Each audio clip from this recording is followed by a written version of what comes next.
Servos de Deus, a buzina tocai, Jesus em breve virá. A todo mundo a mensagem levai, Jesus em breve virá. Abba, Pai do céu, agradecemos poder estar em Tua presença nas santas horas sabáticas, em nome do nosso Salvador Jesus, que permanece no lugar santíssimo, elevando hoje nosso louvor e serviço de uma maneira aceitável diante de Ti. Pai nosso, convidamos a presença dos Teus santos anjos e Teu Espírito para estar em nosso meio, especialmente agora ao abrirmos a Tua palavra e estudarmos alguns pontos importantes contidos nela a respeito de algumas das coisas que estão acontecendo hoje. Oramos agora para que nos conceda mentes claras e entendimento, a fim de compreendermos as coisas que estão acontecendo, que o Teu Espírito possa ser o nosso instrutor e o nosso guia em toda a verdade. Esta é a nossa oração em nome de Jesus. Amém. Um feliz sábado a todos. É uma maravilhosa oportunidade para estudarmos a palavra de Deus juntos, e hoje veremos um tópico importantíssimo. É o tópico intitulado o Alfa e o Ômega. Na Bíblia nós sabemos quem é o Alfa e o Ômega.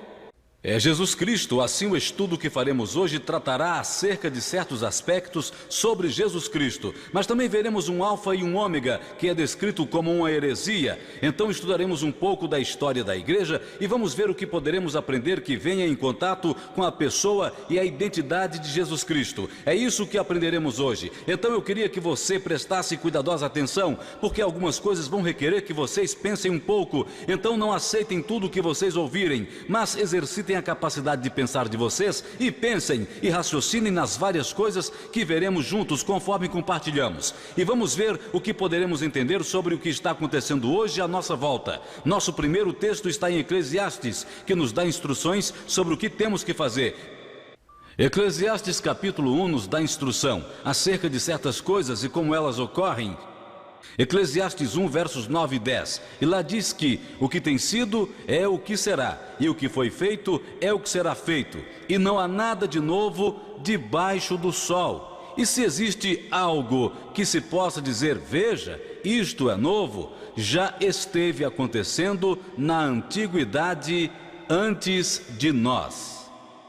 Então a Bíblia aqui nos diz que certas coisas têm um costume de se repetirem, e no objetivo de entendermos algumas coisas que estão acontecendo hoje, onde devemos olhar? No passado, na história. Então é isso que faremos hoje. Faremos uma pesquisa histórica pela história de nossa igreja, para entendermos a nossa situação em relação ao Alfa e o Ômega, porque várias pessoas estão ouvindo hoje sobre o Ômega da apostasia, e várias pessoas têm muito o que dizer sobre o Ômega da apostasia, mas nós precisamos enxergar o que a história declara sobre o Alfa, e então aprenderemos em particular o que existe sobre o ômega, que nos ajudará a entender a situação em que estamos hoje. Muitos acham que o que está acontecendo hoje com relação a certos assuntos que estão sendo agitados é algo totalmente novo, que não havia acontecido antes, mas a Bíblia que nos diz que não há nada de novo debaixo do sol. Então hoje é isso que faremos. Nós temos aqui um alerta do Espírito de profecia, e nós faremos várias leituras juntos, porque é isto que é uma pesquisa histórica. Então fiquem atentos. É dito em Mensagens Escolhidas, volume 1, página 200. No livro Templo Vivo é apresentado o alfa das heresias mortais. O ômega seguirá e será recebido por aqueles que não desejam prestar atenção ao alerta que Deus tem dado. Então, quando falamos sobre o alfa e o ômega,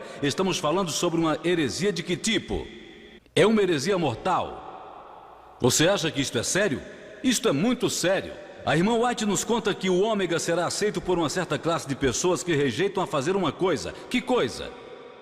Vão rejeitar dar atenção ao alerta que Deus tem dado. Então, para evitar o ômega e saber o que ele é, temos que examinar qual era o alerta que Deus deu a respeito do alfa. E uma vez entendido o alerta que Deus deu sobre o alfa, teremos uma melhor condição para não cairmos e sermos enganados pelo ômega. Então, o que é que faremos hoje? Olharemos tudo o que era o alfa e veremos o que a irmã White diz e os alertas que Deus tinha dado. Agora, o alfa ocorreu nos primeiros anos de 1900 em nossa igreja, quando um médico muito promissor, O médico mais destacado da nossa igreja naquele tempo, Dr. John Harvey Kellogg, escreveu um livro intitulado O Templo Vivo, que a Sra. White menciona na citação que acabamos de ler. Agora, em seu livro O Templo Vivo, Kellogg escreveu uma teologia sobre certas coisas que a Sra. White se opôs e que veremos em mais detalhes. Mas a razão para escrever o livro era de que o sanatório de Battle Creek tinha acabado de se incendiar completamente no ano anterior. Assim foi sugerido ao Dr. Kellogg, que era um médico muito famoso e bom escritor, que escrevesse um livro e que os fundos gerados pela venda do livro ajudassem a reconstruir o sanatório de Battle Creek. Isso era uma ideia muito boa, mas tristemente o doutor inseriu um pouco da sua teologia, que a irmã White identificou para nós como herética, e iremos olhar com mais detalhes neste aspecto sobre o que o Dr. Kellogg estava ensinando, porque a irmã White identificou aquilo como alfa das heresias mortais. Então, estamos lidando com uma heresia mortal, precisamos prestar cuidadosa atenção. Vamos ver o que é dito então. Sabendo que em Ciência do Bom Viver nos é dado um alerta, página 429, as coisas secretas pertencem ao Senhor nosso Deus, mas as coisas que são reveladas pertencem a nós e a nossos filhos para sempre. Ela está citando Deuteronômio ali. A revelação dele mesmo que Deus tem dado em sua palavra é para nosso estudo. Isto nós podemos buscar entender, mas além disso não é para penetrarmos. Uma declaração muito importante, porque Kellogg estava tentando penetrar além daquilo que foi revelado. Então a Sra. White escreveu aquele alerta, mas é interessante que ela também disse que as coisas que Deus tem dado em sua palavra são para nosso estudo e que estas nós podemos buscar entender. Então não seja enganado por alguém dizendo a você que as revelações de Deus sobre Ele mesmo na Bíblia são um mistério, porque a serva do Senhor disse, isto nós podemos buscar entender. O que o Senhor nos deu em sua palavra nós podemos entender, mas além disto não podemos penetrar. Então aqui Kellogg está se aventurando num terreno além do que a revelação nos tinha dado. E a irmã White continua em Mensagem de Numa Linda, página 253. Ela é um pouco mais específica aqui. O ensino a respeito de Deus que é apresentado em Templo Vivo não é conforme os nossos estudantes necessitam. Aqueles que expressam tais sentimentos acerca dele mostram que estão abandonando a fé. Então aqui vendo o assunto que Kellogg estava tratando dentro de seu livro e que ele tinha inserido uma certa teologia sobre qual tópico, ela disse este tema sobre Deus. Então Kellogg aqui estava ensinando ou promovendo alguma coisa sobre Deus que a irmã White identificou como o alfa das heresias mortais, e ela disse que era um abandono da fé. Isto é um assunto muito sério, então estamos agora olhando para os alertas que Deus deu sobre o alfa de forma que poderemos entender melhor o ômega. Bem, vamos ver o que era que Kellogg estava tentando ensinar sobre Deus em seu livro que provocou tão fortes alertas do espírito de profecia. O que é aquilo que ele estava ensinando que Ellen White disse que era uma heresia mortal, que era um abandono da fé? E nós podemos buscar a resposta porque uma vez que a encontremos, ficaremos mais aptos para entender o alerta que Deus dá sobre o alfa e sobre o ômega das heresias mortais. Então qual era a crença sobre Deus que ele estava tentando promover? Bem, este é Arthur Daniels, o presidente da Conferência Geral daquele tempo. E Arthur Daniels um dia teve uma conversa com o Dr. Kellogg. E a conversa foi tão alarmante para o irmão Daniels que ele decidiu escrever uma carta para Willie White, que é filho de Ellen White, e compartilhar suas preocupações a respeito do que Kellogg tinha dito, porque o assunto era sobre o livro que ele tinha escrito e o que Ellen White dizia sobre o livro. Esta é a carta que ele escreveu. Vamos ver o que ele disse, com preocupação a Willie White. Ele diz: desde que o concílio se encerrou, eu senti que deveria lhe escrever confidencialmente sobre os planos do Dr. Kellogg para a revisão e republicação do Templo Vivo. Então, o que Kellogg queria fazer? Ele queria revisar e republicar o Templo Vivo. Por que você acha que ele queria isto? Porque a irmã White deu ao livro alguma publicidade? Ela fez isso? Ela disse que o livro continha heresias, então Kellogg disse, ok, vou reescrevê-lo, vou revisá-lo. Então ele disse isso a Daniels, mas Daniels ficou preocupado, ele continua. Kellogg disse que alguns dias antes do conselho esteve pensando no assunto e começou a ver que tinha cometido um leve erro na expressão de suas visões. Ele declarou então que suas visões formadas sobre a Trindade tinham estado em seu caminho de fazer uma declaração clara e absolutamente correta, mas que dentro de um pequeno instante que ele chegou a crer na Trindade, podia agora ver bem claramente onde toda a dificuldade estava e acreditou que podia clarear o assunto satisfatoriamente. Ele me disse que agora cria em Deus o Pai, Deus o Filho e Deus o Espírito Santo. E sua visão era de que era Deus o Espírito Santo e não Deus o Pai, que preenchia todo o espaço e toda coisa vivente. Ele disse que se tivesse crido nisso antes de escrever o livro, ele poderia ter expressado suas visões sem a impressão errada que o livro dá agora. Eu coloquei diante dele as objeções que encontrei na doutrina e tentei mostrar-lhe que a doutrina era tão absolutamente contrária ao Evangelho que eu não enxergava como ela poderia ser revisada pela mudança de poucas expressões. Ok? Então esta é a carta mais reveladora do conteúdo do livro de Kellogg que ele queria revisar e sobre a teologia que ele estava adotando com relação a Deus, que Ellen White havia nos falado. Agora, isto é interessante, Kellogg disse que vinha tido a crer em qual doutrina? Na doutrina da Trindade, e especificamente ele diz que agora crê em Deus o Pai, Deus o Filho e Deus o Espírito Santo. Isso soa familiar para alguém? É familiar, não é? Isso parece o assunto que está sendo agitado e nós veremos por que está sendo agitado hoje. Note que o presidente da Conferência Geral daquele tempo fez alguma coisa. No último parágrafo ele disse: coloquei diante dele as objeções que eu encontrei na doutrina. O presidente da Conferência Geral estava tão preocupado que ele tentou corrigir Kellogg sobre esse ensinamento.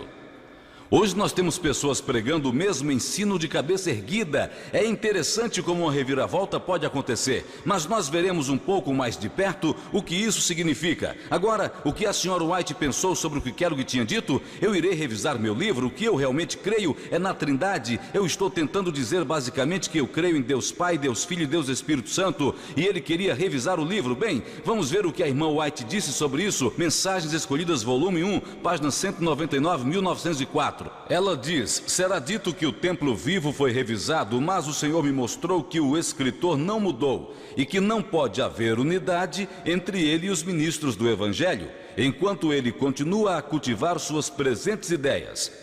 Eu tenho oferecido erguer minha voz em alerta a nosso povo, dizendo: não seja enganado, de Deus não se zomba. Então, o que a serva do Senhor foi inspirada a escrever em resposta ao que Kellogg tinha dito que ele ia revisar o livro, ela disse: o escritor não mudou. E o que os ministros do Evangelho deveriam fazer? Não devia haver unidade entre os ministros do Evangelho e Kellogg enquanto ele mantinha suas ideias presentes. Quais eram suas ideias atuais, de acordo com a confirmação do presidente da Conferência Geral naquele momento? Que ele cria na Trindade, que cria em Deus Pai, Deus Filho e Deus Espírito Santo. A irmã White disse que os ministros do Evangelho não deveriam ter união com Kellogg quando ele tinha essas opiniões. Ela disse que, na verdade, aquilo era uma zombaria de quem? De Deus. Ela disse: não seja enganado, de Deus não se zomba. Então este assunto é muito sério. Kellogg veio a crer. Tem mais um aqui. Esta é uma carta que ela escreveu para Kellogg. Você não está definitivamente esclarecido sobre a personalidade de Deus, que é tudo para nós como um povo. Você está praticamente destruindo o próprio Senhor Deus. Então, a crença de Kellogg era muito séria, e no que ele tinha vindo a crer, de acordo com o que está escrito, tudo o que estamos fazendo é somente ler o que temos, a análise histórica, porque a Bíblia nos diz que devemos olhar para o passado para aprendermos o que está acontecendo hoje. Então Kellogg simplesmente tinha chegado a crer na Trindade. Tinha chegado a crer em Deus Pai, Deus Filho e Deus Espírito Santo. Esta crença é muito comum hoje.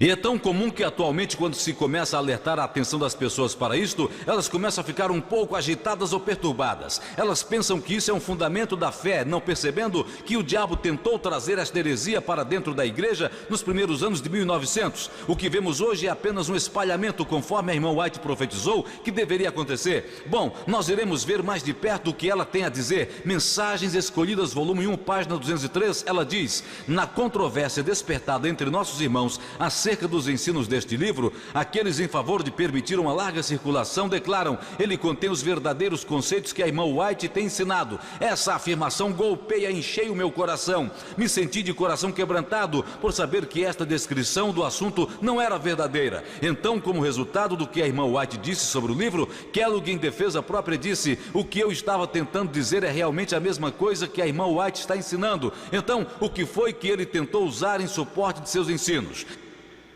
Ele estava tentando usar o espírito de profecia e naturalmente seus seguidores ouviram isso dele e continuariam repetindo isso, dizendo: olha, o livro contém os mesmos verdadeiros conceitos que a irmã White ensinou. A irmã White disse: isto é uma mentira. Ela disse: meus ensinos não dão suporte a essa teoria que está no livro. Agora, se você fosse resumir em uma palavra o ensinamento desse livro, O Templo Vivo, que palavra você usaria? Ok, a irmã White identifica claramente panteísmo. E o que a palavra panteísmo significa? Deus em tudo. Então este era o ensino que Kellogg estava tentando promover. E ele estava tentando fazer isso enquanto estava crendo na doutrina da Trindade, Deus Pai, Deus Filho e Deus Espírito Santo. Porque quando você apresenta isso às pessoas, a objeção é: mas a irmã White está falando de panteísmo, ela não está falando aqui de Trindade, ela não está falando de Deus Pai, Deus Filho e Deus Espírito Santo. Ela estava repreendendo Kellogg por seus ensinos panteístas, não por sua crença na Trindade. Vocês já ouviram isso antes? Agora nós temos que entender o que Kellogg realmente cria e o que é aquilo que ele identificou como um problema, ou que era aquilo que ele estava tentando ensinar no livro, porque temos que entender: Ellen White se opôs a uma coisa apenas, ou era na verdade um pacote que aparentava como se fosse apenas panteísmo, mas dentro dele havia mais, e isso é o que precisamos pesquisar. Agora a irmã White muito claramente repreendeu Kellogg. Vamos ver como foi que Kellogg resumiu todo o problema, porque várias pessoas dizem: bem, aquilo era sobre este ponto, isto é sobre aquele ponto. Nós temos que pegar a evidência da história que nós temos. Como Kellogg sintetizou todo o problema? Ou seja, o que ele estava tentando ensinar no livro que Ellen White disse é panteísmo, é uma heresia mortal, é abandono da fé. Os ministros do Evangelho não deveriam unir-se a ele enquanto ele tem esses atuais conceitos. Bem, vamos ver o que ele disse. Ele escreveu uma carta para D.I. Butler, e isto é o que ele diz. Kellogg falando: até onde eu entendo a dificuldade encontrada em O Templo Vivo, a coisa toda pode ser resumida na seguinte questão: é o Espírito Santo uma pessoa? Então, de acordo com Kellogg, vamos parar aqui por um momento. De acordo com Kellogg, qual era a coisa toda que ele estava tentando ensinar em Templo Vivo? De sua própria admissão, ele disse: tudo o que estou tentando dizer basicamente se resume a isto: é o Espírito Santo uma pessoa. Isso soa familiar hoje? Ele continua: note quais argumentos ele usa para dar suporte à sua crença. Ele continua: você diz que não. Eu tinha suposto que a Bíblia dizia isto pelo fato de que o pronome pessoal ele é usado no discurso do Espírito Santo. A irmã White usa o pronome ele e tem dito em tantas diversas palavras que o Espírito Santo é a terceira pessoa da divindade. Como o Espírito Santo pode ser a terceira pessoa e não ser uma pessoa de jeito nenhum, é difícil para mim enxergar. Então, sobre o que o Alfa era afinal? É o Espírito Santo uma pessoa. Isto soa espantosamente familiar hoje.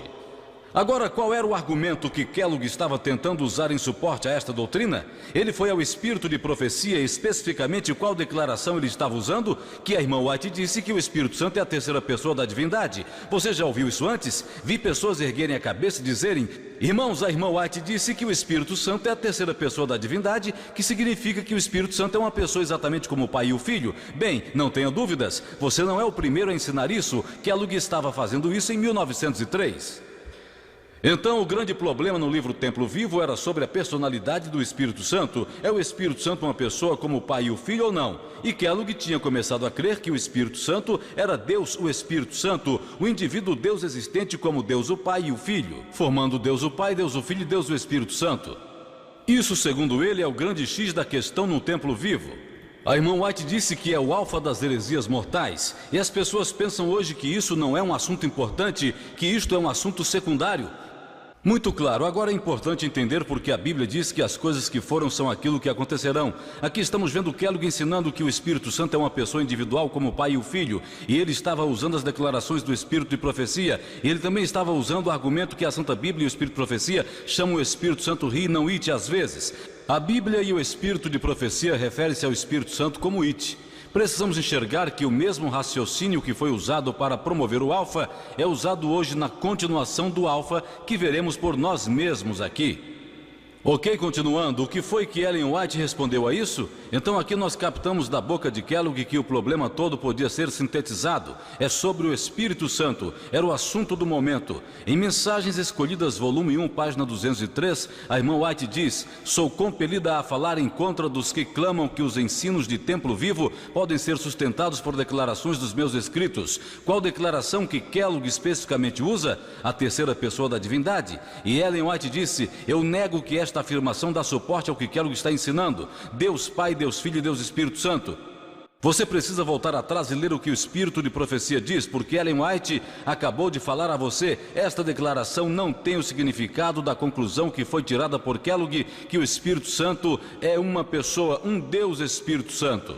Ela continua: pode haver neste livro expressões e ideias que estão em harmonia com meus escritos, e podem haver em meus escritos várias declarações que, tomadas de sua conexão e interpretadas de acordo com a mente do escritor de Templo Vivo, poderiam parecer estar em harmonia com os ensinos deste livro. Isto pode dar aparente suporte à afirmação que as ideias de Templo Vivo estão em harmonia com os meus escritos, mas Deus proíbe que essa ideia prevaleça. Então a irmã White disse: eu sei que existem algumas declarações que escrevi que, se você tirar fora do contexto, elas vão parecer dar suporte à doutrina que Kellogg estava ensinando. Mas isso não é o que elas significam. É isto que ela disse? Leia por você mesmo. Agora eu vejo pessoas que hoje precisam voltar a ler o Espírito de Profecia, porque as pessoas hoje estão fazendo as mesmas coisas que Kellogg fez. E nós vamos ver. Agora temos que fazer uma pergunta a nós mesmos. Era Ellen White uma trinitariana? Agora nem todos conseguem responder isto, porque as pessoas dão todo tipo de respostas. Mas raciocine comigo, essas são as questões que temos que pensar. Em outras palavras, cria ela em Deus Pai, Deus Filho e Deus Espírito Santo? Se for assim, como ela ousou repreender Kellogg por trazer isto à luz? Porque isso era o que Kellogg cria. Ele cria na Trindade, Deus Pai, Deus Filho e Deus Espírito Santo. Ellen White disse: isso é heresia. E foi Deus quem disse para ela repreender Kellogg? Certamente foi, pois ela estava escrevendo sob inspiração. Ela disse: o Senhor tem me mostrado, sou obrigada a dizer. Agora, se for o caso, então como pôde Deus inspirar ela a se opor à Trindade, se era realmente a verdade? Então, em um lado temos Ellen White condenando Kellogg pela crença na Trindade, e no outro lado temos as pessoas dizendo hoje: mas Ellen White cria na Trindade, ela cria em Deus Pai, Deus Filho e Deus Espírito Santo. Você sabe o que isso faz ao profeta? Isso nos dá um falso profeta. Nos dá um profeta que diz duas coisas diferentes pela mesma boca, mas as pessoas às vezes não pensam logicamente no que elas estão fazendo. Ellen White não podia condenar o que Kellogg estava ensinando e depois ir ensinar a mesma coisa. Isso é impossível. O que foi que Ellen White tentou dizer? Carta 52, 1903, falando para Kellogg, ela diz: suas ideias são tão místicas que são destrutivas para a verdadeira essência, e as mentes de alguns estão ficando confusas sobre o fundamento da nossa fé. Isto soa como aplicável hoje? As mentes de alguns estão ficando confusas? Vamos seguir. Se permitir que sua mente fique assim desviada, dará um molde errado ao trabalho que nos tem feito o que somos, adventistas do sétimo dia. Então, sobre o que era a confusão? Mentes ficarão confusas acerca do fundamento da nossa fé, a respeito daquilo que nos faz adventistas do sétimo dia. E isto era sério? Era tão sério que a irmã White disse que era uma heresia mortal. O que nós precisamos fazer é entender o que Kellogg estava ensinando, que estava pondo em perigo as bases da nossa fé, o fundamento que nos faz adventistas do sétimo dia. Então precisamos perguntar a nós mesmos: nós vimos o que Kellogg cria, o que era considerado o fundamento naquele tempo? Qual era o ensino da igreja naquele tempo que Kellogg estava se afastando e que Ellen White disse: você está em perigo acerca dos fundamentos da nossa fé, você está abandonando a fé? Isto faz sentido? Isto é bastante lógico? Então nós precisamos olhar agora para o fundamento daquele tempo. Qual era o fundamento que Ellen White diz aqui que Kellogg estava se afastando? Ok, vamos dar uma olhada, por exemplo, em relação ao Espírito Santo, porque este era o assunto que Kellogg tinha sintetizado ao ponto de dizer: é o Espírito Santo uma pessoa? Eu creio nisso porque a irmã White disse: ele é a terceira pessoa da divindade. Então eu creio em Deus, o Espírito Santo. Em suma, esse era o seu raciocínio, era o que todo o livro tratava. Vamos ver qual era a crença da igreja naquele tempo. 1891, esse é de Uriah Smith. Ele diz: o Espírito Santo é o Espírito de Deus, ele também é o Espírito de Cristo. Aqui está mais um de Waggoner. Aqui nós encontramos que o Espírito Santo é tanto o Espírito de Deus como o Espírito de Cristo. De Lafayette, Aprendemos por esta linguagem que quando nós falamos do Espírito de Deus, nós estamos falando, na verdade, de sua presença e poder. Isso soa para você que esses irmãos acreditassem que o Espírito Santo era uma pessoa chamada Deus, o Espírito Santo? Não! Eles criam que o Espírito Santo era o Espírito de Cristo. Loveborn é muito claro ali embaixo. Este Espírito é a presença e poder de Deus. Vejam ali embaixo, é a presença e o poder de Deus. Uma pessoa diferente de Deus? Certamente não. Esta é uma definição muito clara que Loveborn está dizendo. Ele disse, quando falamos do Espírito, é na verdade a presença e o poder de Deus. De onde você acha que Loveborn iria pegar essa definição? Você acha que talvez ele tenha lido o Espírito e profecia em seus dias? E talvez chegou a cruzar com a declaração de Signs of the Times de 23 de 11 de 1891, que diz: o Espírito Divino que o Redentor do mundo prometeu enviar é a presença e poder de Deus. Isto soa como uma pessoa diferente para você? Então isto aqui era o fundamento que a igreja cria naquele tempo. Kellogg estava se afastando disso. Ele estava dizendo: ouça, o Espírito Santo é uma pessoa, é Deus o Espírito Santo. Ellen White disse: tenha cuidado. Então, no intuito de comparar o que Kellogg estava crendo com o fundamento daquele tempo, quando Deus dá seu Espírito, Deus nos dá outro indivíduo ou Ele mesmo? Kellogg me ensinaria o quê? Nader, ele é um indivíduo que seria chamado do quê? Deus Espírito Santo. Então, quando Deus nos dá o seu Espírito, nos dá Deus Espírito Santo, uma pessoa diferente. Mas o fundamento da fé daquele tempo diz que o Espírito Santo é na verdade o Espírito de Deus e de Cristo, é a presença e o poder de Deus. Agora vamos ver qual seria a resposta correta. É alguém diferente ou não é? Testemunhos, volume 7, página 273. Ao dar no seu Espírito, Deus nos dá Ele mesmo, tornando Ele mesmo a fonte de divinas influências para dar saúde e vida ao mundo. Então está muito claro. Ao colocar a história lado a lado, não há necessidade de muitos comentários. Kellogg estava se afastando deste ensino e estava, na verdade, separando Deus e seu Espírito, tornando o Espírito de Deus em uma outra pessoa diferente, fazendo disto Deus o Espírito Santo. E ele tentou usar o Espírito de profecia como respaldo. Vamos ver então o que a serva do Senhor diz sobre o Espírito, porque se ela estava a repreender Kellogg, então ela deve ter definido claramente em seus escritos o que ela cria, e ela o fez. Nós conhecemos aquelas declarações que dizem terceira pessoa da divindade, que o povo ainda usa hoje, e ela explica o que essa terceira pessoa da divindade é. Ela explica mais sobre o Espírito Santo. Ela o faz. Aqui está um exemplo. Review and Herald, 25 de abril de 1906. Ela diz: é o Espírito que vitaliza. A carne não se aproveita para nada. As palavras que eu digo a vocês, elas são Espírito, elas são vida. Ela está citando João 6 aqui. Cristo aqui não está se referindo à sua doutrina, mas à sua pessoa, à divindade de seu caráter.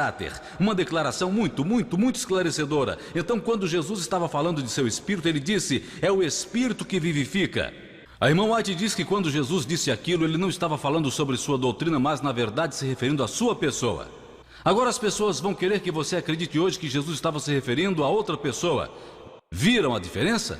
O Espírito é uma pessoa. A irmã White disse: é a terceira pessoa da divindade. É a pessoa de quem? É a pessoa de Cristo. Isso é o que ele é. Kellogg estava ensinando que ele era uma pessoa diferente do Pai e do Filho.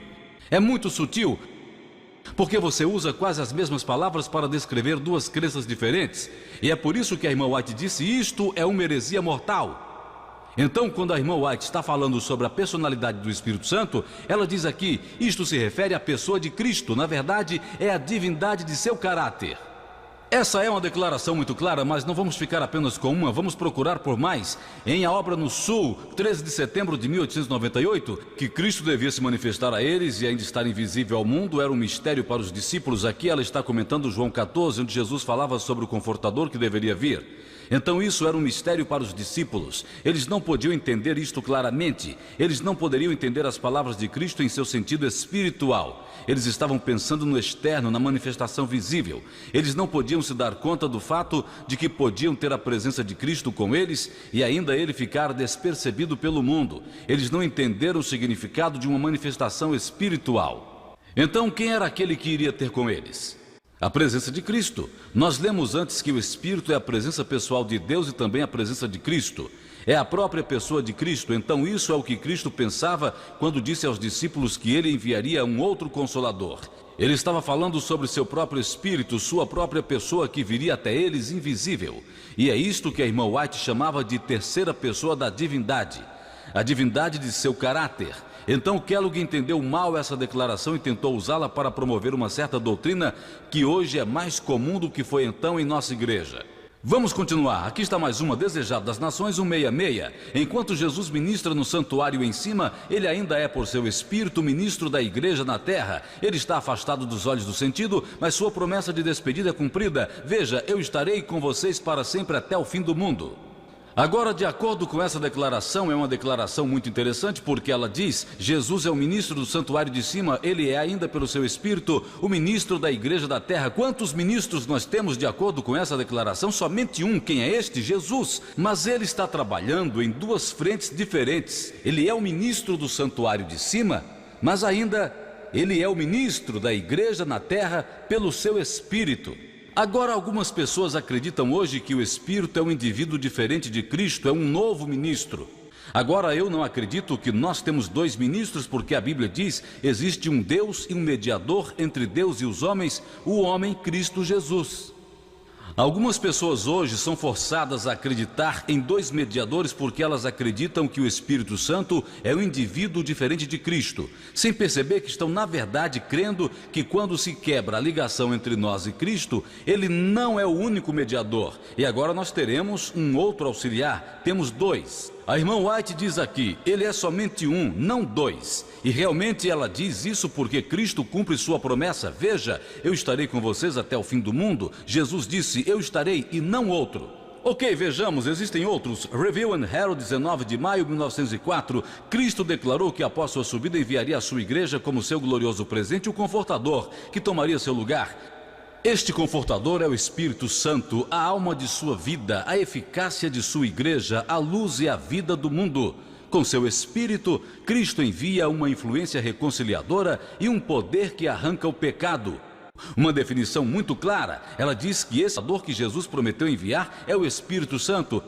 Este Espírito Santo é a alma da sua vida. Questão: é a alma da vida de Jesus uma pessoa diferente dele? Não. É a essência da sua própria pessoa, é o principal da sua própria personalidade. Agora, este é o problema que as pessoas estão tendo hoje, porque como pode a alma da vida de Cristo ser um indivíduo diferente? Como pode o Espírito Santo ser Deus Espírito Santo? Por isso temos esse entendimento bizarro que Ellen White disse: esta é uma heresia muito perigosa. Continuando, o Missionário do Lar, 1º de novembro de 1893. O Espírito Santo é o Confortador, como a presença de Cristo para a alma. É isto então, a presença pessoal de Cristo. E esta é, na verdade, a palavra que confunde as pessoas. Ela diz que isto é a presença pessoal de Cristo. Quando Cristo vem para nos confortar pelo seu Espírito Santo, é bastante pessoal. Ele envia o principal da sua própria pessoa. Não é uma pessoa diferente dele, é ele mesmo. Como nós lemos na Declaração de Testemunhos, volume 7, ao dar-nos seu Espírito, Deus nos dá Ele mesmo, não algum outro, e este é o novo exemplo. O Desejado das Nações, 669. O Senhor sabe tudo sobre seus servos fiéis que por sua causa estão dormindo na prisão ou foram banidos para ilhas solitárias. Ele os conforta com sua própria presença. O Senhor os conforta com sua própria presença, não com algum outro. Agora, hoje nós temos que ser práticos acerca do que cremos, porque muitos gostam de passar muitas horas argumentando e eles trazem várias declarações deste lado, várias declarações para o outro lado e eles querem entrar numa discussão. Mas é importante que a teoria seja analisada no nível prático, na aplicação prática daquilo que cremos como verdade, como essa crença atua em nossa vida. Ou seja, se nós perguntássemos a nós mesmos: quem é o seu Consolador? Falando de forma prática, como na teologia, quem é o seu Consolador? É uma pergunta que temos que responder porque o seu Consolador é o único que o assiste e o ajuda a superar o pecado. Agora, se você acredita naquela doutrina como a de Kellogg, que foi chamada de a Trindade, ou às vezes isto na verdade é uma crença no triteísmo, em três deuses, e nós veremos isso um pouco mais profundamente em outra apresentação. Você iria crer que havia Deus Pai, Deus Filho e Deus Espírito Santo, e Deus Filho foi para o céu, agora nós temos Deus o Espírito Santo. Então quem seria o seu Consolador? O Espírito Santo, uma pessoa diferente do Pai e do Filho, não é? Não seria Jesus, seria algum diferente. Enquanto se você cresce na Bíblia e no Espírito Profecia, no que você realmente creria? Quem seria o seu Consolador? Agora vamos deixar a serva do Senhor responder. Ela diz: não há Consolador como Cristo, tão terno e tão verdadeiro. Review and Herald, 26 de outubro de 1897.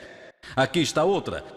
O Salvador é nosso Consolador. Isto eu tenho provado que Ele é. Manuscript Releases, volume 8, página 49. Mais uma. Através da fé olhamos para Jesus, nossa fé rompe as sombras e adoramos a Deus por seu maravilhoso amor ao dar Jesus o Consolador. Agora, esta é uma expressão que é meio raramente usada hoje, Jesus o Consolador. As pessoas pensam que não é Jesus o Consolador, mas é Deus o Espírito Santo. E elas estão dando crédito a alguém que não é Cristo, quando na verdade Cristo é o Consolador.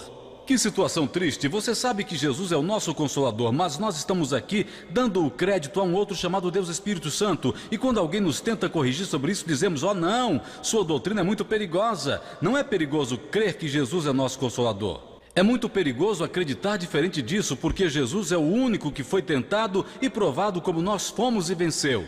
Agora, que consolação você recebe de alguém que não se tornou carne, que não foi tentado em todos os pontos como nós somos, que não está apto a nos socorrer quando somos tentados? Não há muita consolação nisto. Então aqui está Jesus, ele veio à terra, viveu por 33 anos, passou por tudo o que nós temos que passar, e então nos deixou e mandou algum outro para nos ajudar?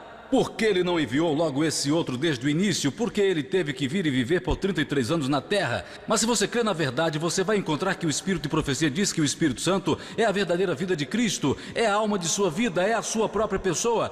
Agora Cristo nos pode consolar porque ele tem, por experiência, conhecimento de todas as nossas tentações e provações. Faz uma grande diferença o que você acredita quando você aplica no seu caminhar. Então seja cuidadoso para não acabar ficando com um consolador diferente do único verdadeiro. Agora aqui está a pergunta que temos que fazer a nós mesmos. E a irmã White nos dá uma resposta: por que nós estamos fracos hoje? Isto é uma coisa que a maioria das pessoas não gosta de admitir. Mas se você for honesto consigo mesmo, você vai perceber que a igreja está muito fraca e as coisas espirituais estão definhando e as coisas não estão realmente como deveriam estar. E apesar de não gostarmos de admitir que acontece às vezes, mas se realmente pensarmos honestamente em nossos corações, nós veremos que este é o caso. Você já teve curiosidade de saber por que esta condição de coisas existe entre o povo de Deus? Eu tive muitas vezes essa curiosidade: por que a igreja está fraca? Por que isto? Por que nós ainda estamos na terra, quando nós supunhamos estar no céu, dizendo que Jesus estava vindo em breve? Por que estamos na terra mais de 160 anos após 1844? Esta resposta, entre outras, pode nos dar alguma pista sobre a razão desta condição fraca existir. É dito, a razão por que as igrejas estão débeis, fracas e prontas para a morte é que o inimigo trouxe influências de uma natureza desencorajadora para repousar sobre as almas temerosas. Ele procurou tapar Jesus da visão deles como consolador, como o único que reprova, que adverte, que admoesta, dizendo: este é o caminho, andai por ele. Então, o que o diabo estava tentando fazer para enfraquecer as igrejas? Tapar Jesus da nossa visão como consolador. Ou seja, ele nos dá um outro consolador. Este consolador hoje chega pelo nome de Deus Espírito Santo, uma pessoa diferente de Cristo. Eu tenho perguntado às pessoas, eu tinha conversas com alguns estudantes e dizia: quem é o seu consolador? É Jesus? Eles diziam: não, é o Espírito Santo. Eles pensam em algum outro diferente. Esta é uma das razões de por que estamos débeis, fracos e prontos para a morte. Porque Satanás teve um alto grau de sucesso em esconder que Jesus é o Consolador. As pessoas não acreditam que Jesus é o Consolador. Elas pensam em algum outro, por causa da teologia que eles aceitaram. Agora, vamos observar outro detalhe. Porque a irmã White identifica o alfa das heresias mortais, ela diz que o ômega seguiria e seria recebido por aqueles que não estão dando atenção aos alertas que Deus deu. O alfa lidou especificamente em qual ponto? Conforme Kellogg, ele resumiu todo o assunto em uma pergunta: é o Espírito Santo uma pessoa? Agora o ômega hoje não está apenas atacando, não está apenas causando confusão acerca do Espírito Santo, mas está estendendo e causando confusão sobre o Filho de Deus também. Somos gratos ao Senhor que Ellen White estava viva naquele tempo e pôs em xeque o que Kellogg estava tentando ensinar. Mas ela disse: ouça, o ômega virá, e assim como o alfa está no início do alfabeto grego, o ômega está no fim. Quando o ômega vier, aquela heresia será muito maior e muito mais abrangente do que o alfa. O alfa foi um pouco contido e somos gratos a Deus porque a serva do Senhor escreveu sobre isso, porque nenhum dos ministros na hora detectaram que havia um problema. E então a irmã White escreveu sobre isso. Agora hoje nós temos que examinar qual era o fundamento da fé sobre o Filho de Deus, porque este era um assunto que também ficaria em confusão entre o povo de Deus hoje. Há muitos ensinos diversos sobre o Filho de Deus. Nós temos que ver qual era o fundamento e então nós iremos entender o abandono do fundamento. E nós veremos a conexão entre o alfa e o ômega e como o falso entendimento do Espírito Santo também afeta o entendimento de quem é Jesus.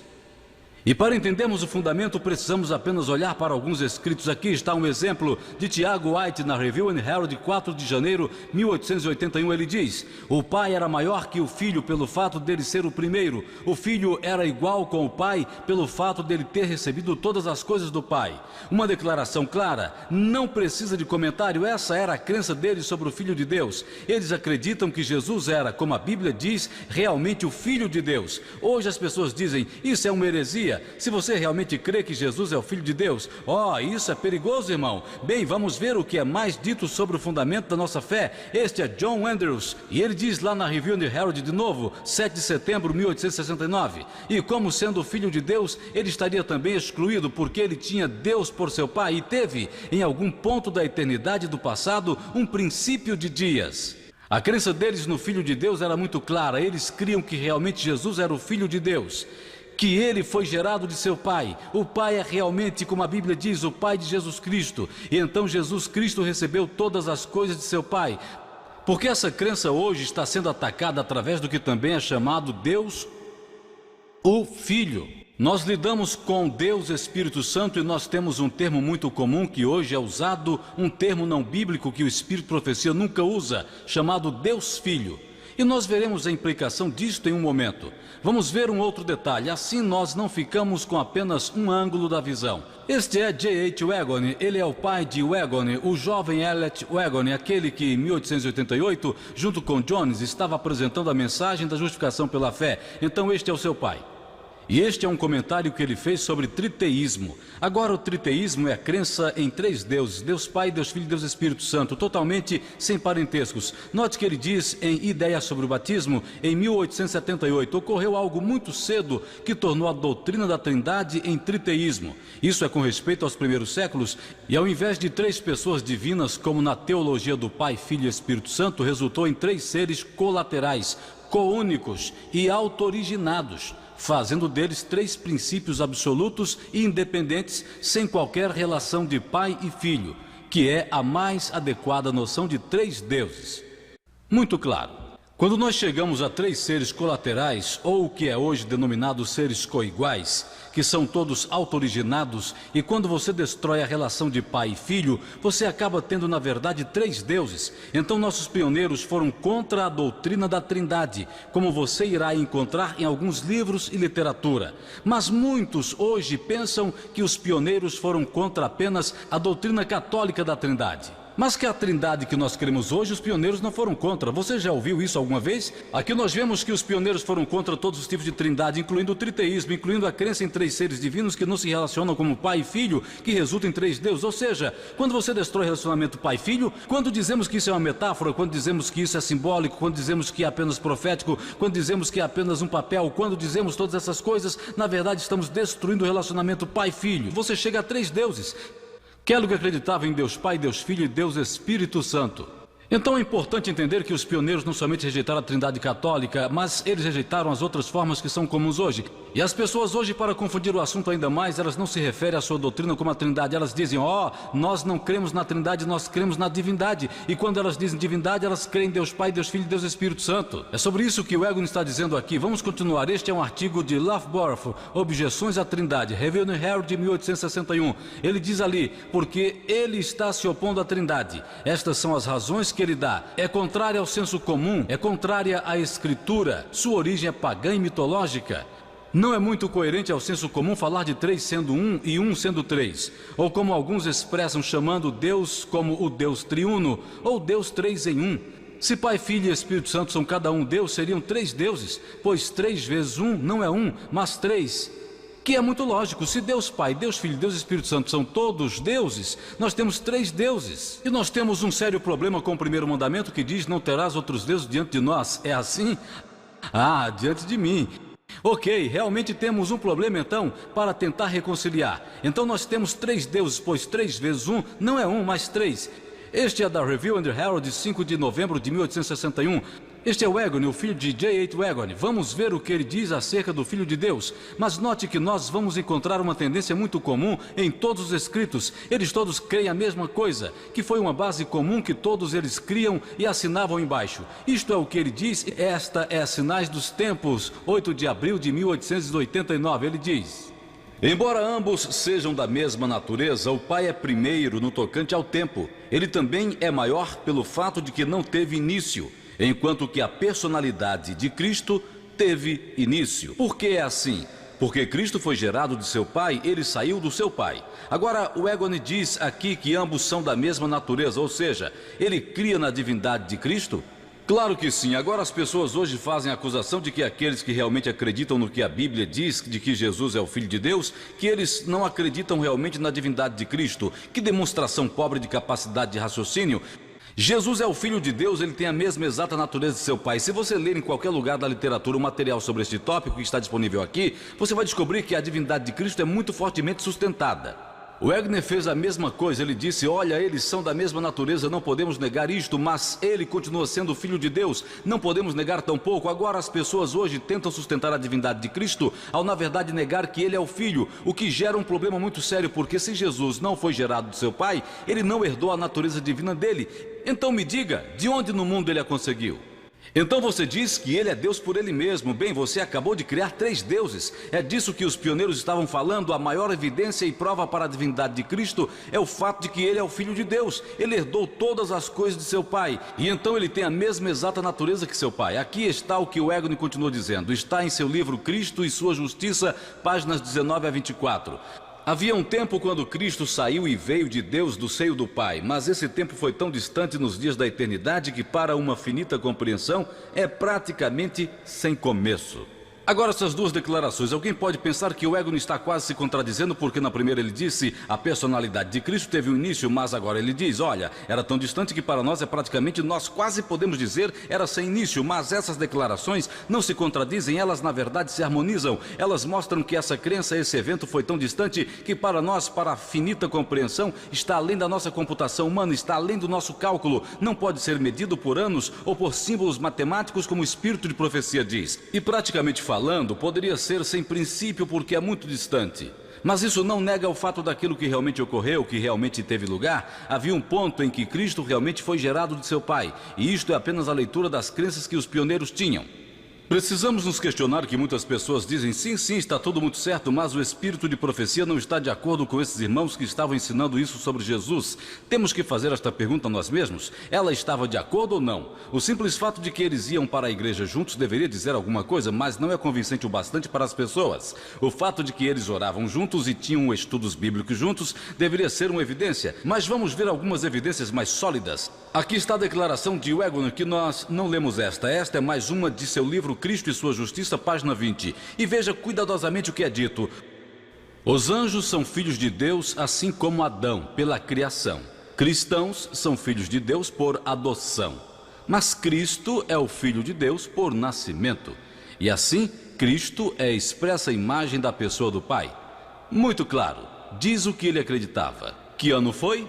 1890. Agora vamos ver uma declaração do espírito de profecia 5 anos após o que o Egoni escreveu.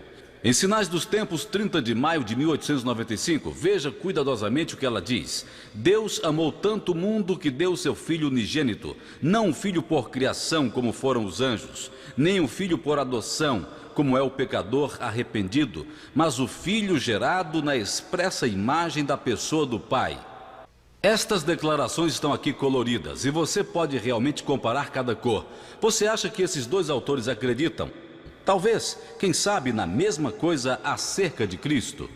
Eles usam as mesmas exatas palavras, não usam? Agora é interessante que o Egoni escreveu aquilo 5 anos mais cedo. É bem possível que Ellen White tenha lido o livro, porque quando ela escreveu a declaração, ela quase usa as mesmas exatas palavras, o mesmo conceito. Ele diz, os anjos são filhos pela criação. Ela diz, Jesus não é filho pela criação como os anjos. O Egoni diz, cristãos são filhos de Deus por adoção. Ela diz, ele não é filho por adoção como os pecadores arrependidos. O Egoni diz, Cristo é o Filho de Deus por nascimento. A irmã White diz, mas filho gerado na expressa imagem da pessoa do Pai.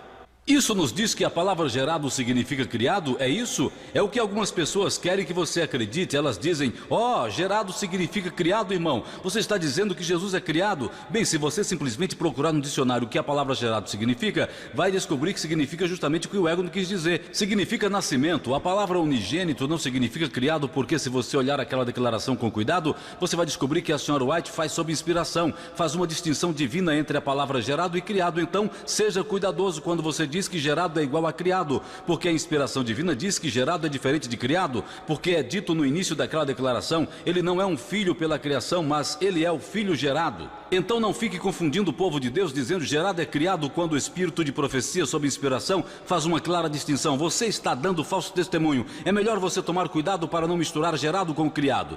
Mas como as pessoas gostam de vencer os argumentos às vezes e gostam de dizer algo que vai espantar todo mundo de acreditar na verdade, e soa muito assustador quando você diz que Jesus é criado.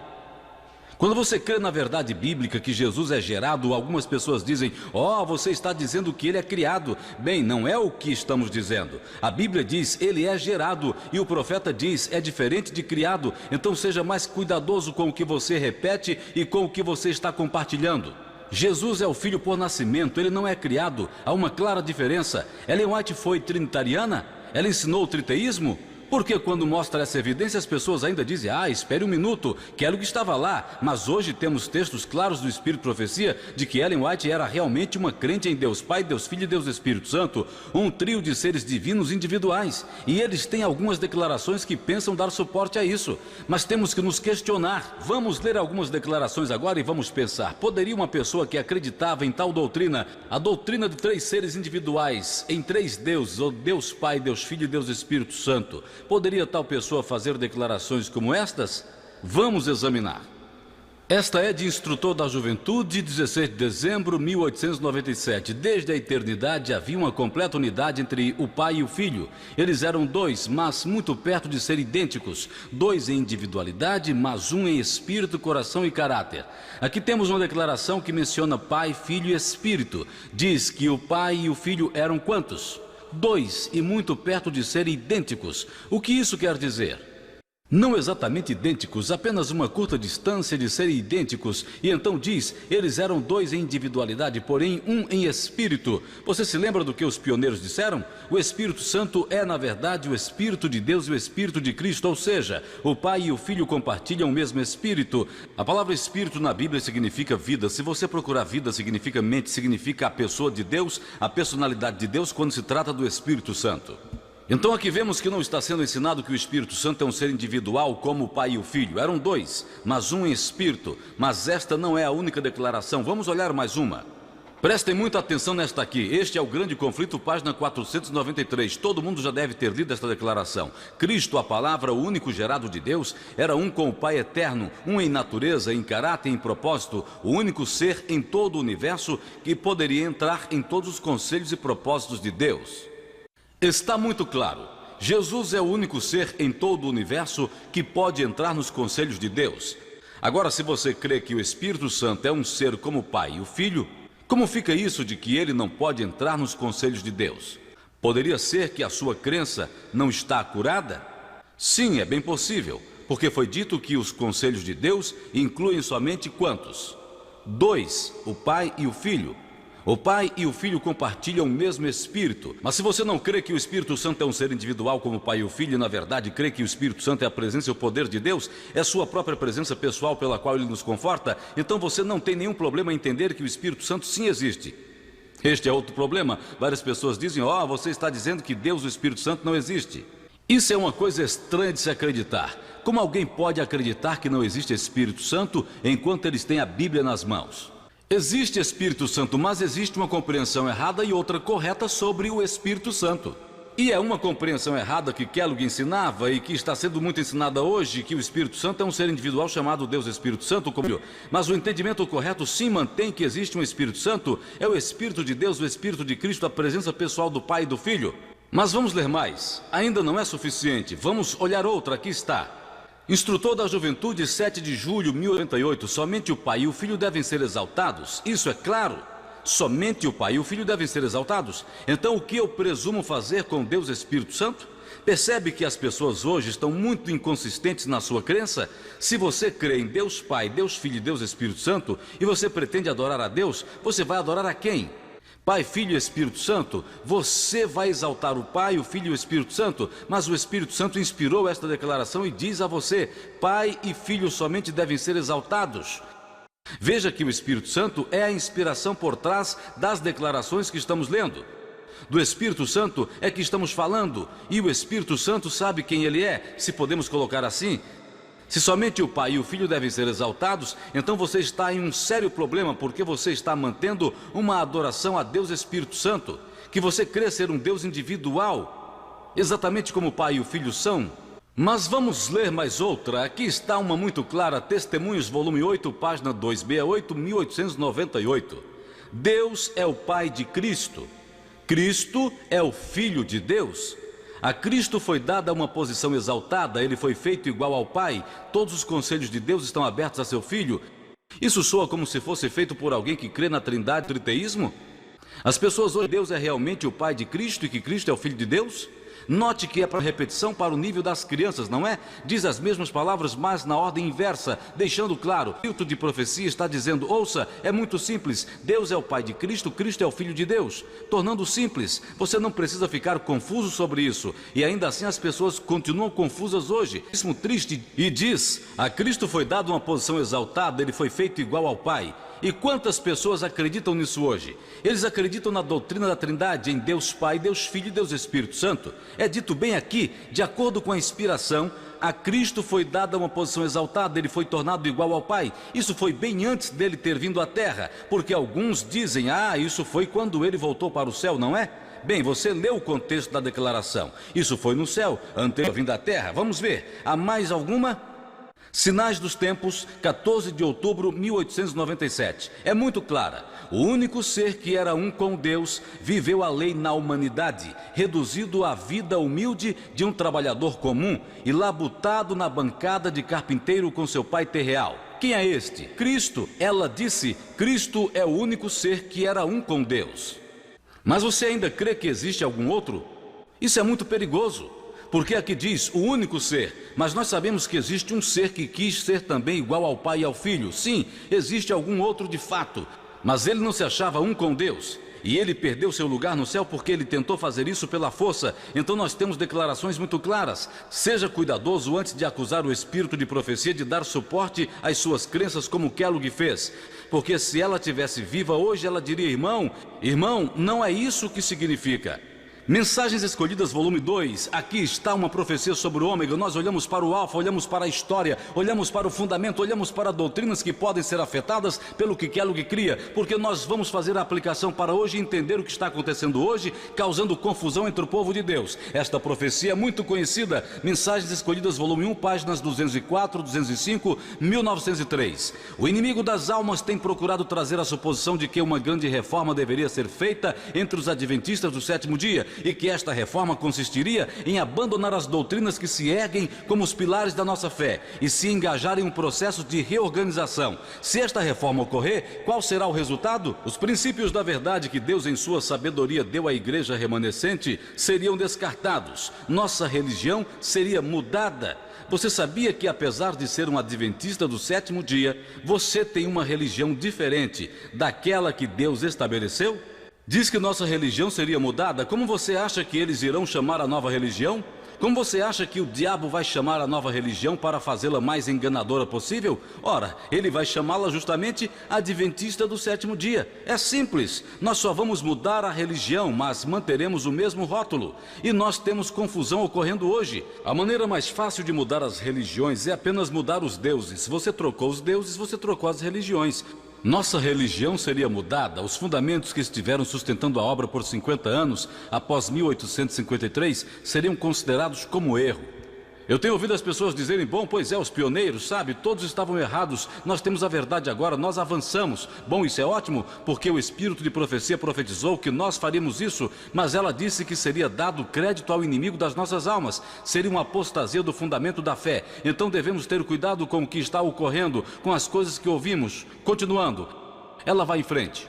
Uma nova organização seria estabelecida, livros de uma ordem seriam escritos. Temos o exemplo de um livro de uma nova ordem que lidamos antes. Que livro era? O Templo Vivo? Agora estamos do Ômega e ela diz: desta vez haverá livros de uma nova ordem. Então nós não estaremos lidando com apenas um livro, mas teremos livros. O mesmo problema ocorre, mas será tão mais abrangente que teremos livros escritos sobre isso. Um sistema de filosofia intelectual seria introduzido, nada seria permitido ficar no caminho do novo movimento. Os líderes ensinariam que a virtude é melhor que o vício, mas com Deus sendo removido. Deus é removido? Muito interessante. Eles colocariam cidades no poder humano, que sem Deus é inútil. A fundação seria construída sobre a areia, e a tormenta e a tempestade varreriam a estrutura para sempre.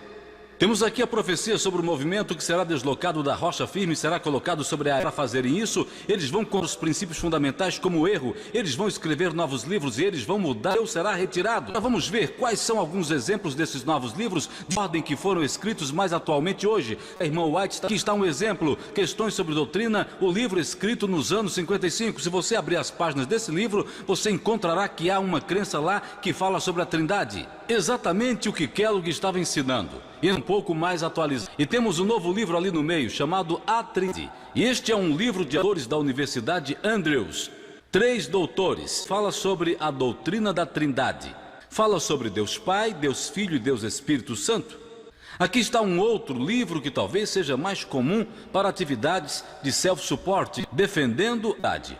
O mesmo problema com um nome diferente. Não é chamado a Trindade, mas a divindade. E nós veremos algumas coisas contidas no livro, porque isso é uma falsidade quando esses termos diferentes são usados para confundir. Então vamos ver como discernir tudo isso. A irmã White nos diz por que Satanás está tentando fazer essas coisas. Mensagens Escolhidas, volume 1, página 156. Veja isto.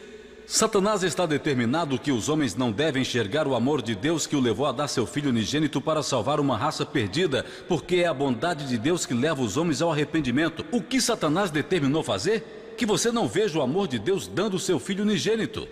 Então, pelo que entendemos, Satanás está fazendo um ataque em grande escala ao Filho de Deus. E ele não começou isso hoje em nossos dias. Ele começou isso há muito tempo atrás. Ele começou isso a partir do céu. Vejamos o que Satanás fez no céu com respeito ao Filho de Deus. Veja com atenção. Este dia com Deus 128.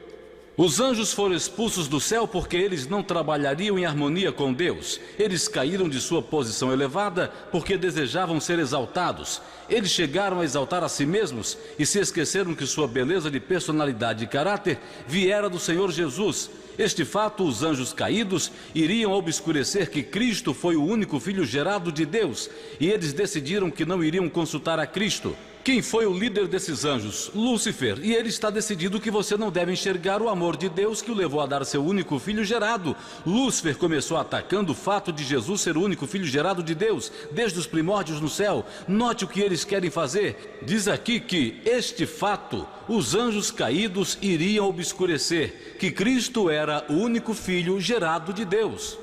Agora algumas pessoas creem que Jesus se tornou o unigênito Filho de Deus quando ele veio em Belém. Como você leria esta declaração? Isto é no céu. Agora diz que isto no céu é um fato. Os anjos queriam obscurecer. O que obscurecer significa? Encobrir, esconder, não é? Eles queriam esconder o fato de que Jesus era o único filho gerado de Deus. Você acha que eles conhecem a verdade? Eles conhecem e querem esconder este fato? Agora é interessante dizer ali que isto é um fato. Não é uma profecia, não é uma metáfora, não é um símbolo, não é um papel teatral. Nenhuma dessas coisas que você gostaria de acreditar. É um fato, e quando você aceitar esse fato, você vai realmente entender o que está acontecendo hoje. Agora vejamos sobre esta luz se Lúcifer ainda está fazendo o mesmo ataque contra o Filho de Deus. O Espírito de profecia diz, ele está determinado que nós não devemos ver que Deus deu seu Filho unigênito. Bem, através de seus esforços, Lúcifer ainda está fazendo este mesmo ataque, exato ataque. Naquele livro Defendendo a Divindade, página 17, note o que é dito sobre o Filho de Deus. Cristo sempre foi o Filho de Deus, e nunca houve um tempo em que ele emergiu do Pai. Está Lúcifer tentando obscurecer o fato de que Jesus é o único Filho gerado de Deus? Ele certamente está. Se Jesus nunca foi gerado, então Lúcifer teve sucesso em grande escala. Aqui está o X da questão. Agora é algo realmente espantoso quando as pessoas leem coisas como estas e não enxergam.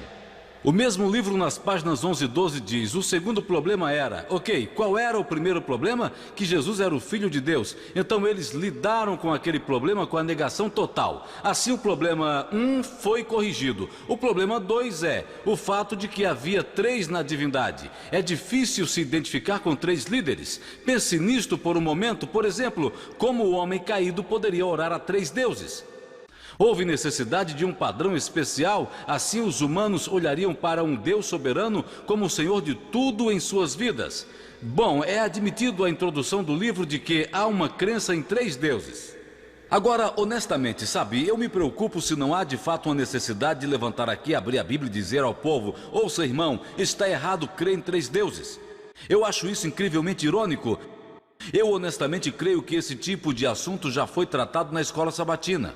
Ter que se levantar para dizer 3 deuses está errado, só adoramos um Deus, e depois vem as pessoas dizendo: não, isso é uma heresia. Você pode saber que o diabo teve muito sucesso para enganar muita gente. Embora estas pessoas, ao escrever, admitam em seus livros, o povo ainda lê os livros e pensam que grande fonte de luz e informação. Os pioneiros foram muito claros sobre isto. A crença em 3 deuses é um credo falso. Esta é outra variação da doutrina da Trindade. É uma doutrina que ensina que existe Deus Pai, Deus Filho e Deus Espírito Santo, totalmente sem parentescos entre eles. O Filho não é realmente um filho, e esse era o primeiro problema. Deviam eliminar que Jesus era o Filho. O segundo problema era ficar com 3 seres divinos. Temos 3 deuses. E o livro tenta resolver esse problema ao dizer: bem, um dos seres divinos disse: olhe, todos vão me adorar, e não necessariamente aos outros 2, e criando todo tipo de cenário bizarro só para conseguir algum tipo de harmonia, para harmonizar 3 deuses com a Bíblia, o que é absolutamente impossível.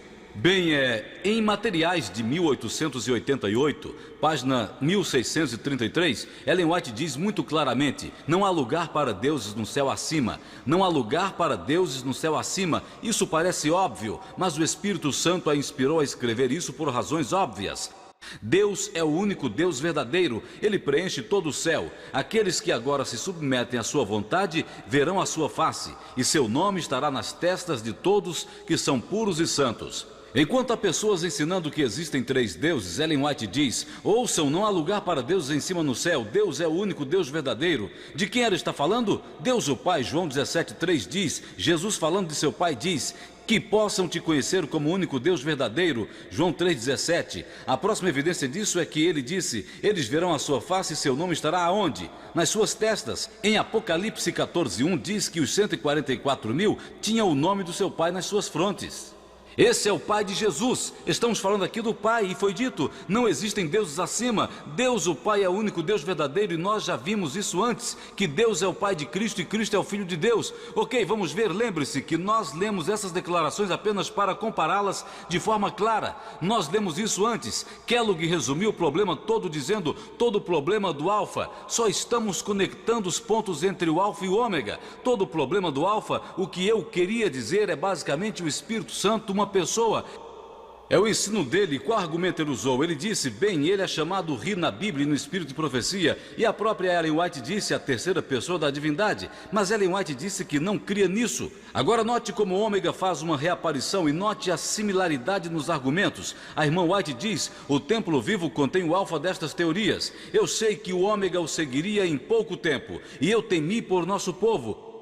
Agora vamos ver isso que é dito. Aqui está no mesmo livro. Ele cita: é de altíssima significância que ela sempre fala do Espírito Santo como uma pessoa completamente divina, a terceira pessoa da divindade, e ela nenhuma vez fala dele como It. Você já tinha visto este raciocínio antes em algum lugar? Se colocarmos lado a lado, talvez fique mais evidente. A irmã White disse: o alfa foi uma heresia mortal, o ômega viria. Livros de uma nova ordem seriam escritos sobre o ômega. É interessante que o ômega está usando exatamente os mesmos raciocínios, as mesmas declarações que Kellogg tentava usar do Espírito de Profecia, exatamente os mesmos argumentos para tentar promover a doutrina. Se isto não é óbvio, vamos olhar mais uma, porque algumas pessoas tristemente estão tão adormecidas que precisam ser realmente sacudidas para acordarem. Vamos olhar mais uma, vejamos. De novo o mesmo livro, página 171, ali à esquerda. Tanto a Bíblia como o Espírito de Profecia dizem que existe um Espírito Santo, que ele é uma pessoa real e que ele é a terceira pessoa da divindade. Mesmo raciocínio de novo. Agora este livro assume que aqueles que creem na verdade, ou seja, nós, não creem no Espírito Santo de fato. Ele demonstra isso dizendo que existe um Espírito Santo. Se você está nos assistindo hoje ou leu qualquer literatura nossa, você descobrirá que esta crença é correta e sustentada. Existe um Espírito Santo. Todos que dizem que não cremos no Espírito Santo não estão corretos. Aqui está a correção. Nós cremos no Espírito Santo, sim. Aqui está, mas nós não cremos que o Espírito Santo é um ser individual como o Pai e o Filho. É a presença pessoal de Deus e a presença pessoal de Cristo. Mas perceba a doutrina que está sendo ensinada ali. Nós vimos antes, na introdução do livro, diziam que eles criam em quê? 3 deuses. E agora estão usando o mesmo argumento que Kellogg usou para promover o mesmo ensino.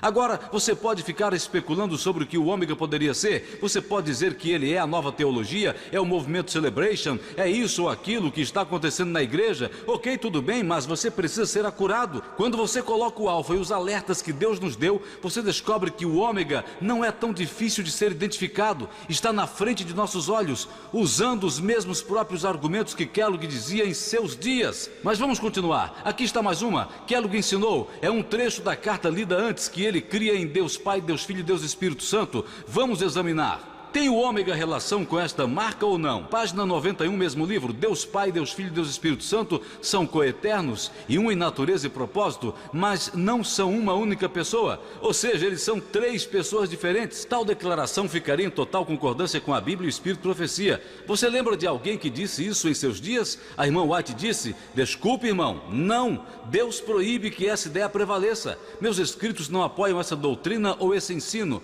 Bem, ele está aqui de novo. Então seja cuidadoso com o que você crê. É interessante que esse livro, a irmã White, eles vão usar declarações dos meus escritos para apoiar suas teorias. Esse livro está carregado de declarações do Espírito Profecia, mas alguns poderiam dizer: veja, está tão baseado no Espírito Profecia que deve estar certo. Se esse fosse o caso, seria bom, mas esse não é o caso, porque a irmã White disse que nem todo mundo que me cita está me citando corretamente. Kellogg fez assim, e é interessante que a mesma coisa sobre o mesmo tópico está sendo feita hoje novamente. A irmã White nos diz, Mensagens Escolhidas, volume 1. No livro Templo Vivo está apresentado o alfa das heresias mortais. Esse é o alerta que lemos anteriormente e agora estamos lendo de novo na luz daquilo que já estudamos. Agora veja, o ômega seguirá e será recebido por aqueles que não estão querendo prestar atenção ao alerta que Deus tem dado. E hoje aqui nós lemos os alertas que Deus tem dado sobre o alfa. E a irmã White diz, o ômega será recebido se você se recusar a ouvir os alertas. É por isso que examinamos o que aconteceu antes, porque hoje está acontecendo a mesma coisa. Você viu como há uma agitação sobre este tema hoje entre o povo de Deus?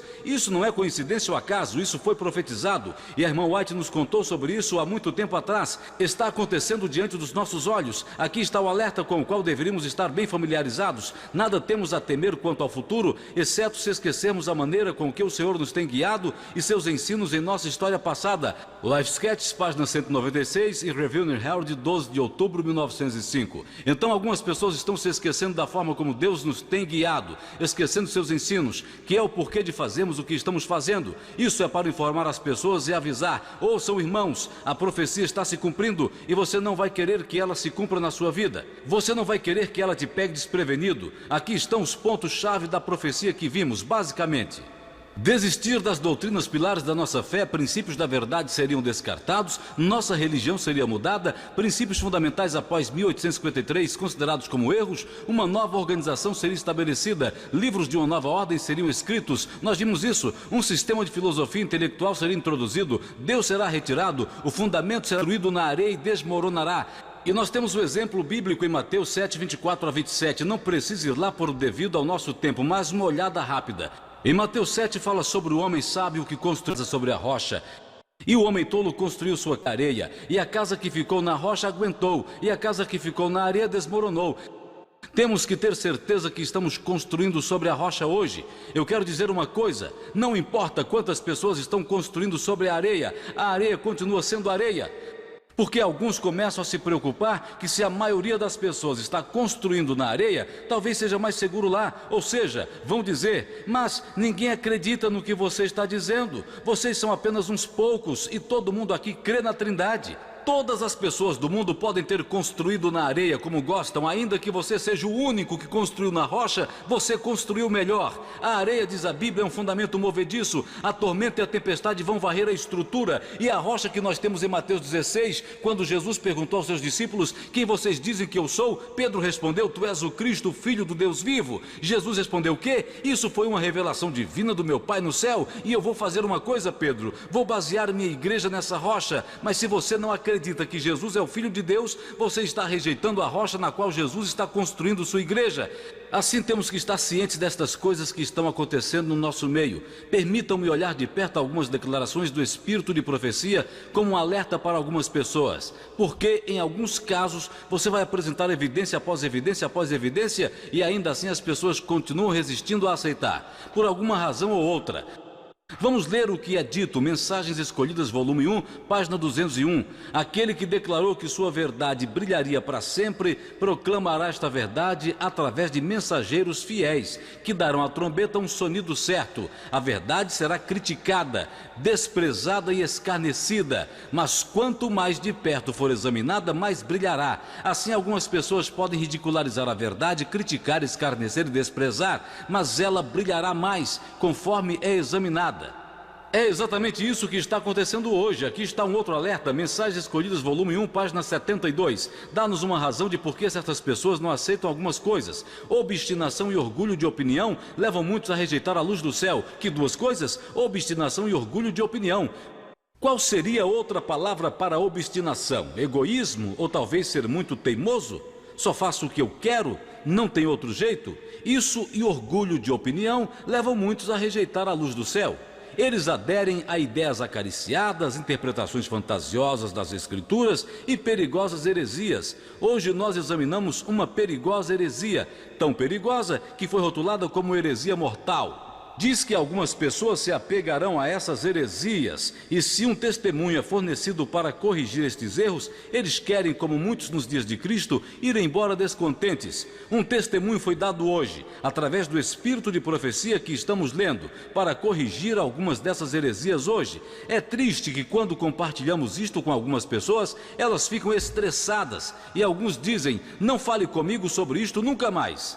Como se você tivesse trazido alguma coisa muito assustadora ou que os ofende. A razão por que Deus está enviando estas coisas é para nos ajudar a sair do erro para a verdade. Deus não está enviando essas coisas para nos condenar, mas para nos levantar. Então a mesma coisa está acontecendo hoje. Quando o testemunho é dado para corrigir esses erros, muitas pessoas vão embora descontentes. Mensagens Escolhidas, volume 1, aqui está de novo. É plano de Deus dar suficiente evidência da natureza divina de sua obra para convencer a todos que honestamente desejam saber a verdade.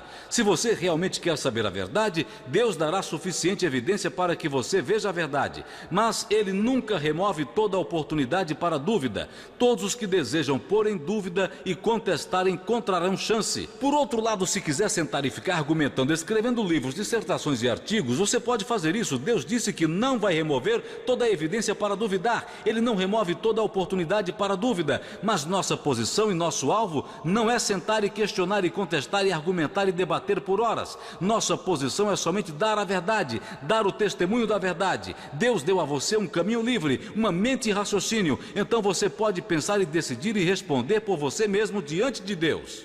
Mas lembre-se de que um testemunho da verdade está sendo dado. Não terá como você dizer depois: ah, que ninguém me avisou. Porque Deus tentou dizer a você de novo, mas você recusou. O testemunho é muito claro. E hoje temos diante de nós o Alfa e o Ômega, duas heresias mortais. Vimos o Alfa e a história dele. E vimos que o Ômega está bem espalhado e na grande maioria. E é uma virada de mesas. Você sabe que o alfa da apostasia, quando veio, era com a minoria, Kellogg e seus seguidores, mas a maioria da igreja estava segura. Mas hoje, com o ômega, temos uma virada de mesas. A maioria acredita errado e a minoria está acreditando na verdade. Mas esta minoria está crescendo, pois pela graça de Deus as pessoas estão buscando a verdade, porque existem pessoas que são honestas. É o que está acontecendo. Então minha oração por você, conforme você lê e estuda estas coisas, é que você se pergunte: estou realmente construindo sobre a areia ou estou construindo sobre a rocha? Que Cristo declarou que é a única maneira da igreja ter sucesso. Vamos nos ajoelhar juntos para orar.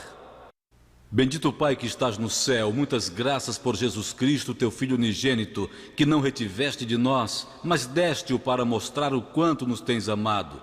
E te agradecemos pelos claros testemunhos dados em tua palavra, que mesmo embora o diabo tente obscurecer esse fato e escondê-lo de nós, todavia cremos e compreendemos que tu nos tens amado tanto ao dar-nos teu Filho.